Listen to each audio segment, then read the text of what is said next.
Praise lord. September 24వ తేదీ 2024. ఈరోజు దేవుడు బలపరచు వాక్యము, మీ ప్రేమ నిష్కపటమైనదై ఉండవలెను, చెడ్డదాన్ని అసహించుకొని మంచిదానిని హత్తుకొని యుండుడి.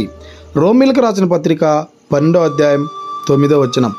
ప్రేమైనటువంటి దేవుని బిడ్డలారా, ఈ ఉదయకాల సమయంలో ప్రేమ గురించి దేవుడు మనతో మాట్లాడుతూ ఉన్నాడు. గమనించినట్లయితే నిష్కపటమైనటువంటి ప్రేమతో మనము ప్రేమించేటువంటి వారంగా ఉండాలని దేవుని లేఖనాలు తెలియబరుస్తున్నాయి. అయితే ప్రస్తుత దినాల్లో కపటమైనటువంటి ప్రేమతో ఏదైనా ఒక వ్యక్తితో అవసరం ఉన్నంతసేపే ఆ వ్యక్తి పట్ల ప్రేమని కనపరిచేటువంటి వారిగా ఉన్నారు. అయితే నువ్వు కూడా అలాగున అవసరము తీరేంతసేపు ఒక రకంగా, అవసరం తీరిన తర్వాత ఒక రకంగా ప్రేమిస్తూ ఉన్నావా?